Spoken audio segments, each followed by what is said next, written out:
ዛሬ ኢንተርኔት በነፃ የምትጠቀሙበትን ምርጥ አፕ ይዤላችሁ መጥቻለሁ። ይሄን አፕ ስልካችሁ ላይ ጭናችሁ ኮኔክት በማድረግ ብቻ ያለ ምንም ካርድ ኦር ያለ ምንም ፓኬጅ በነፃ ኢንተርኔት የሚያስጠቅማችሁ ምርጥ አፕ ነው ማለት ነው።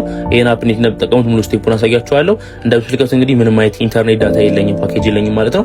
አፑን ካወረዳችሁ በኋላ እዚህ ጋር ሁለተኛውን ትነኩትና ኢትዮጵያ ብላችሁ ሰርች ታደርጋላችሁ ማለት ነው። ኢትዮ ስትሉ እዚህ ጋር ፍሪ ኢንተርኔት ሰርቨር ያመጣላችኋል። እሱ መርጣችሁ ኮኔክት ትሉታላችሁ። ይሄ እንደዚህ ሊደረግና ኮኔክት ያደርግላችኋል። ከዛም መቀጠል እንግዲህ የምትፈልጓቸውን ቪዲዮዎች ማየት ትችላላችሁ። ቲክቶክ፣ ፌስቡክ፣ ቴሌግራም መጠቀም ትችላላችሁ። እንደምትልከቱት ስፒዱን ፋስት ነው። ይሄን አፕሊኬሽን እንግዲህ እንዴት እንደምታወሩት ላሳያችሁ። በቅድሚያ ወደ ፕሌይ ስቶር ትገባላችሁ። ፕሌይ ስቶር ላይ ከገባችሁ በኋላ ሶራ ቲፕስ ብላችሁ ሰርች ታደርጋላችሁ። ከዛ የሚጣላችሁ አፕ አለ። ይሄን ዳውንሎድ ታደርጉና ኢንስቶል አድርጋችሁ ትገባላችሁ። ከዛ በኋላ እዚህ ጋር ሶራ ቲፕስ የሚለው ሰርች ማድረጊያ ቦታ ላይ ሄዳችሁ ፍሪ ዋን ብላችሁ ትጽፋላችሁ።